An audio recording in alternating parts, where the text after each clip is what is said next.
Bonjour à toutes et à tous, je vous retrouve avec grand plaisir pour une nouvelle vidéo concernant la conjonction Jupiter-Uranus du 21 avril 2024. Alors j'entends dire beaucoup de choses, mes élèves me renvoient aussi beaucoup de choses et c'est pour cela que j'ai décidé de faire cette vidéo car je ressens qu'il est utile de remettre les choses à leur juste place. Mais avant cela, si vous désirez vous initier à l'astrologie, à la tarologie, aux oracles symboliques et à tout le monde du symbolisme, que ce soit les contes, les mythes, les travaux d'Hercule, le Kybalion, la numérologie symbolique et autres, eh bien, vous avez mon adresse dans le descriptif de la vidéo. Un petit pouce en l'air, des commentaires et partagez la vidéo et je serai un homme heureux. Revenons à cette fameuse conjonction du 21 avril 2024 qui se situe, regardez, ça se situe ici, là, hein, vous voyez la conjonction, elle est là, elle se situe dans le signe du taureau, voilà. Donc il est dit beaucoup de choses. Il est dit des choses, je pense, un petit peu exagérées, révolution, tout ce genre de choses-là. Alors, j'aimerais vous partager quand même beaucoup de choses à ce sujet-là. Déjà en commençant par le taureau. Le taureau est un signe fixe. Donc en tant que signe fixe, un signe d'habitude et de maintien des acquis, eh bien c'est très difficile à Uranus de s'exprimer. Uranus, dans le signe du taureau, est un petit peu cette idée nouvelle qui reste à l'idée d'idée et qui a du mal, certes, à s'exprimer. Elle prend forme, puisqu'elle est dans le signe du taureau, qui est quand même un signe de terre aussi, fixe terre. Donc elle prend forme, mais elle ne s'exprime pas, ou du moins pas encore. Jupiter, qui est conjoint à Uranus, donc il faut savoir aussi que le 21 avril, ça sera l'aspect partile. Partile, ça veut dire en astrologie que ça sera l'aspect exact, mais que cet aspect est bien en action depuis déjà un petit peu de temps, puisque la conjonction, elle est valable suivant l'orbe que l'on prend. L'orbe, c'est-à-dire la distance accordée justement à cet aspect pour les conjonctions. Alors ça dépend des astrologues, bien entendu, ça peut varier de 8 à 12 en gros. Voilà. Et donc si on prend 8 à 12, si on remonte, cette conjonction, elle est déjà bien valide depuis un petit moment. Et autre chose que je voulais vous partager, c'est qu'on conscientise toujours ce rôle de Jupiter, de grand bénéfique, tout ça. C'est aussi le grand excessif, il ne faut pas l'oublier. Et il y a un deuxième principe, surtout que Jupiter ayant cette excessivité en lui associée à Uranus, qui n'est pas une planète de raison, c'est le moins qu'on puisse dire, hein, c'est la planète de tout ce qui touche à l'innovation, côté rebelle, côté atypique, côté nouveauté, côté je me comporte pas comme la plupart des gens, je suis différent, voilà, je l'exprime, mais j'ai aussi un côté inventeur, un côté inspiré, ce qui est aussi en relation, par analogie avec son maître, au collectif, mais qui est le collectif par la personnalité. Mais bon, c'est pas là que je voulais vous amener. Là où je voulais vous amener, c'était à Jupiter. Jupiter, donc ce grand bénéfique, celui qui amène la croyance aussi d'une certaine manière, et aussi la croissance. Eh bien, il y a un autre aspect de Jupiter qui est moins développé et qui là, pour le coup, prend tout son sens. Jupiter, c'est aussi la planète de la morale, de la loi, écoutez bien, de la loi et de la justice. Son principe est de permettre d'ordonner la société. Et c'est là où ça prend tout son sens. Vous n'êtes pas sans vous rendre compte si vous avez un petit peu l'oreille avertie. Alors, soit dit en passant, je ne cherche à convaincre personne de qui que ce soit. Je fais une interprétation astrologique par rapport à du symbolisme. Donc, partant de ce principe, comme je voulais partager, Jupiter a ce sens moralité, loi, justice et qui ordonne la société. Eh bien, conjoint à Uranus, et de plus, dans le signe du taureau, qui est un signe, on va dire, très, très matériel, dans le sens où je cherche à mettre au concret, où je cherche à mettre en application concrète.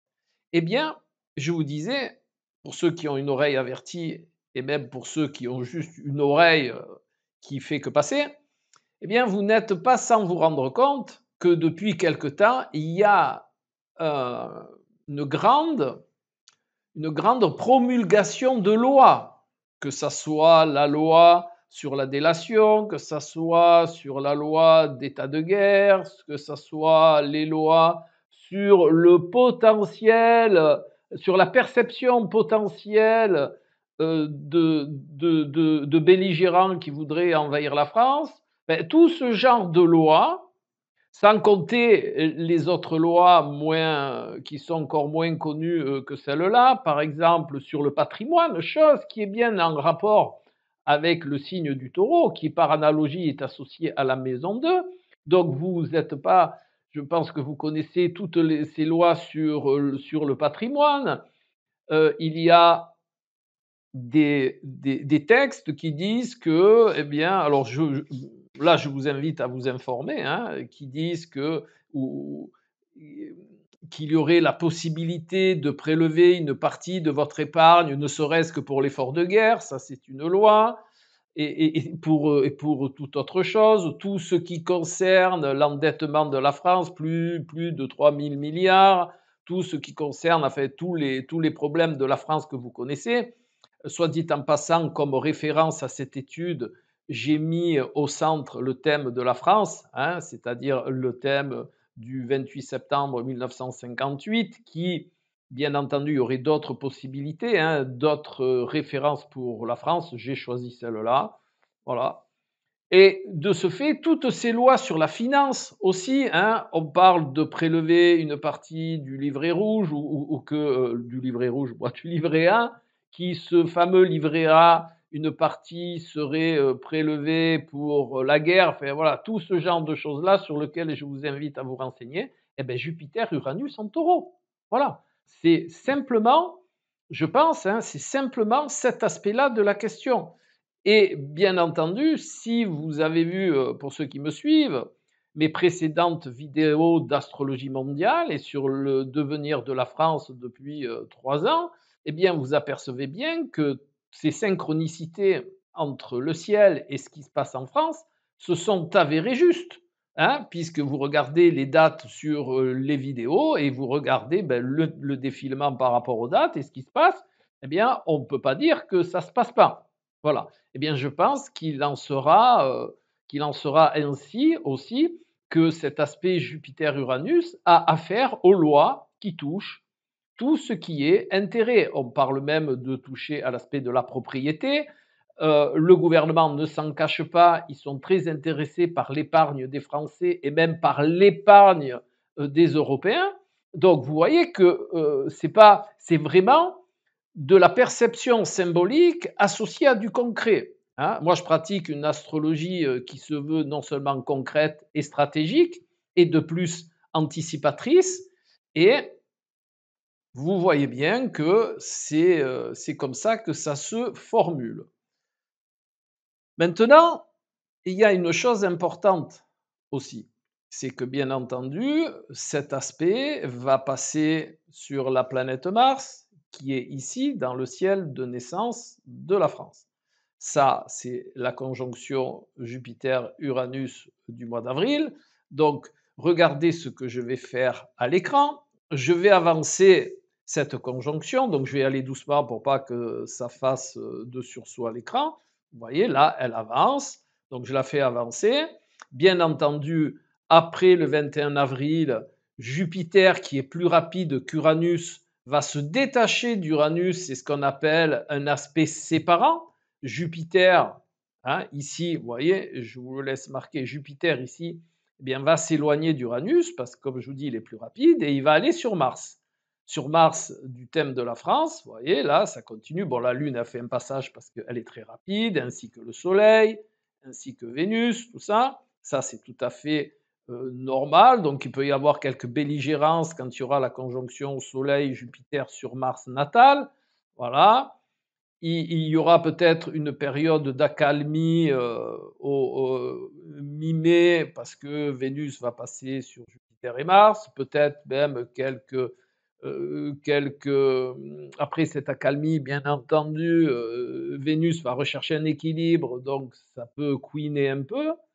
Là, quand Jupiter, vous voyez, Jupiter maintenant il est là, il est en conjonction partile avec Mars et on sera le 31 mai. Donc le 31 mai, bien, les Jeux olympiques se mettent en place, Jupiter va occasionner des revendications, d'accord? Peut-être même si on reprend ce dont je vous ai partagé tout à l'heure, eh bien, des lois qui vont être difficiles, alors je vais des lois qui vont certainement réduire l'expression, réduire la liberté. Ces lois, bien entendu, elles ont en partie déjà été votées hein, sur justement la délation, tout ce dont je vous parlais tout à l'heure. Donc là, elles vont prendre leur pleine expression. Conjonction Jupiter de transit sur Mars natal de la France dans le signe des Gémeaux, de plus sur le cuspide de la maison 3, c'est-à-dire le début de la maison 3, la pointe, que je vous montre ici, regardez, là, voilà, là, le petit triangle pointe en bas, ben, c'est le cuspide de la maison 3. La maison 3 est aussi une maison de communication, c'est aussi une maison d'expression, voilà. Donc, je pense que ça va se profiler comme ça. Et l'avantage, c'est que vous allez pouvoir vérifier ce dont je vous parle, en plus. Voilà, donc Jupiter va passer, donc il va y avoir toute cette période d'expression revendicatrice, on va passer des lois, il va être question toujours des lois, vous pouvez faire ci, vous pouvez pas faire ça, comme ci, comme ça.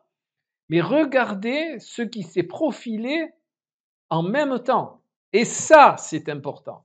Et ça vaut son pesant de cacahuètes en ce qui concerne tout ce qui est vraiment violent, tout ce qui est anarchique, tout ce qui est vraiment, alors que ça soit violent en parole, puisque c'est dans le signe des Gémeaux, et peut-être même violent en acte. Hein. Cet aspect, il arrive, il était déjà là. Hein. Cet aspect, c'est Uranus ici, d'accord, qui arrive sur Uranus de transit, bien entendu, hein, qui arrive sur Mars natal. Donc je vais reculer un petit peu pour qu'on puisse prendre à peu près une date où cet effet ben, commencera à se mettre en place. Et on va dire, on va, on va prendre comme référence à peu près le 26 mai. Voilà. À partir du 26 mai, je pense que cet aspect commencera à être vraiment actif. Je parle de l'aspect ici, Uranus, sur Mars natal, ici. Voilà. Donc on va réavancer, hein, on va faire bouger ça de manière. Alors bien sûr, toujours des discours un petit peu belligérants, puisque Mercure va aussi passer sur Uranus. Et donc, vous voyez, Mars, il avance, et là, on est à peu près à 7 degrés de conjonction applicante, c'est-à-dire que le transit d'Uranus arrive sur Mars natal, Mars étant la planète la plus rapide, mais là, dans l'exemple, comme c'est le thème natal, elle reste fixe, et c'est Uranus qui arrive sur Mars. Voilà. Et c'est ça qui va être dangereux. C'est ça qui risque d'être violent. C'est ça qui risque d'amener des violences, qu'elles soient verbales, qu'elles soient physiques.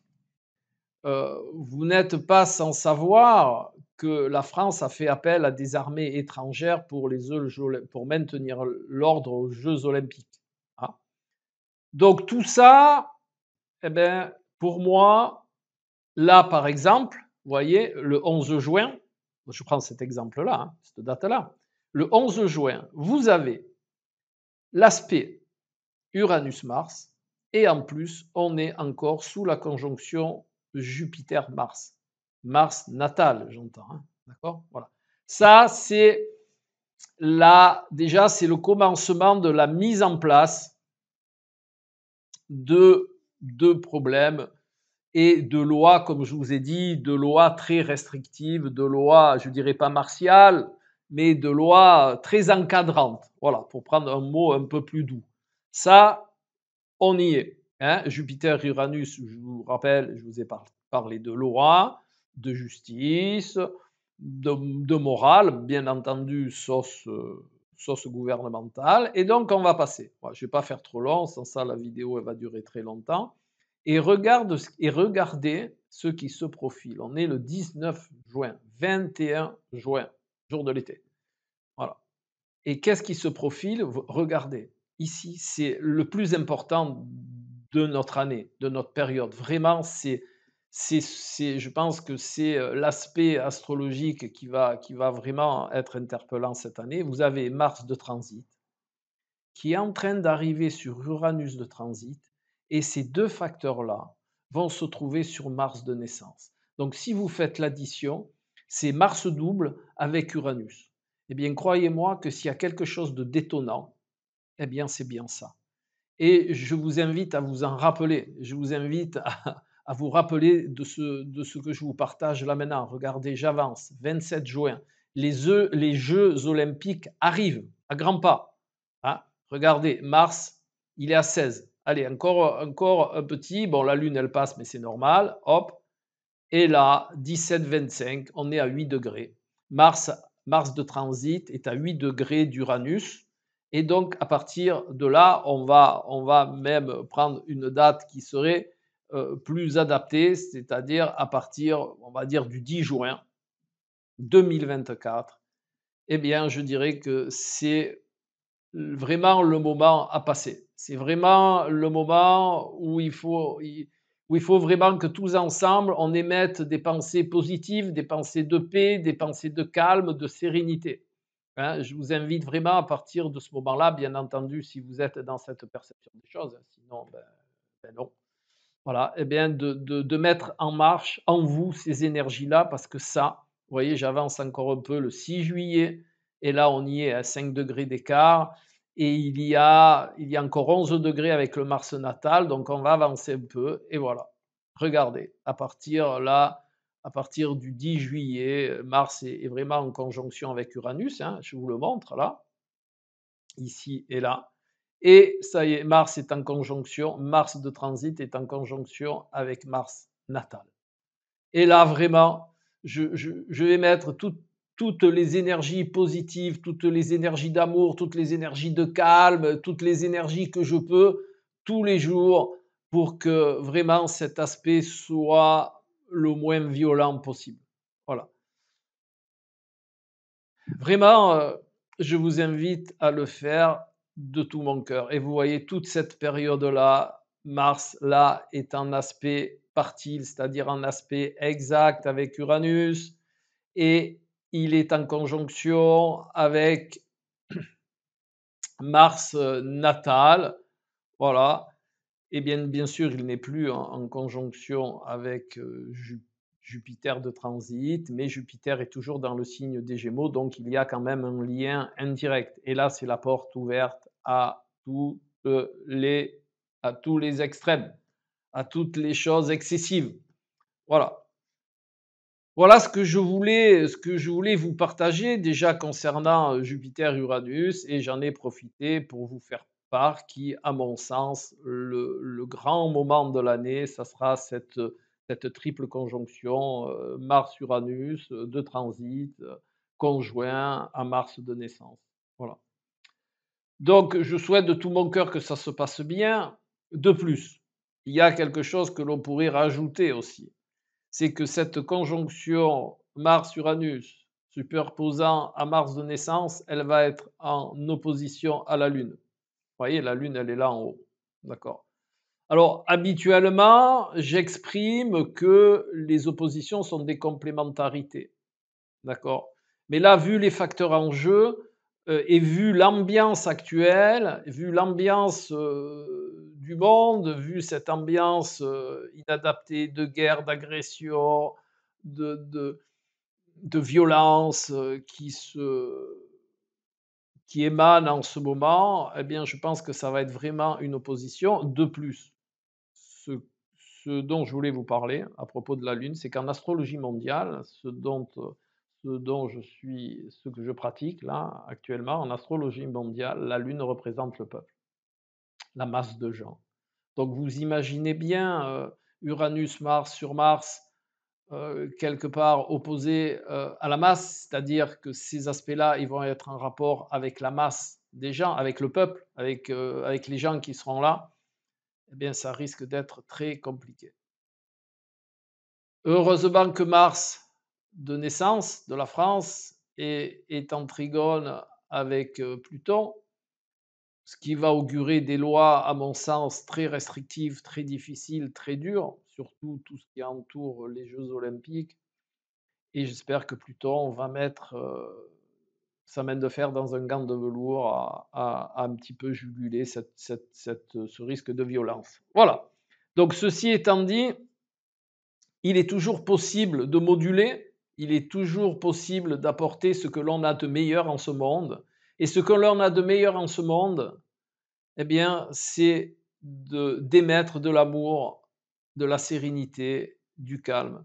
Si chacun qui avons conscience de ça, pouvons de notre intérieur profond, vraiment de notre désir d'amener ces principes-là, eh bien, je vous le garantis, ça peut jouer. Beaucoup d'expériences ont été faites, notamment des moines tibétains dans les prisons de haute sécurité, tout ça. Ça fonctionne.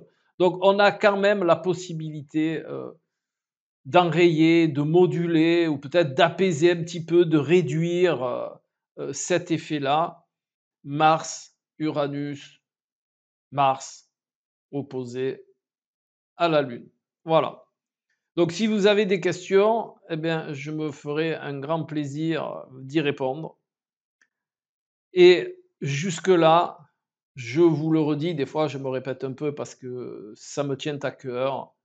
Soyons dans la sérénité, dans le respect, dans l'amour, dans la compréhension, dans la sagesse et essayons, nous, tous ensemble, même si on n'est pas, même si on n'est pas au même endroit, mais d'unir ces énergies là où nous sommes.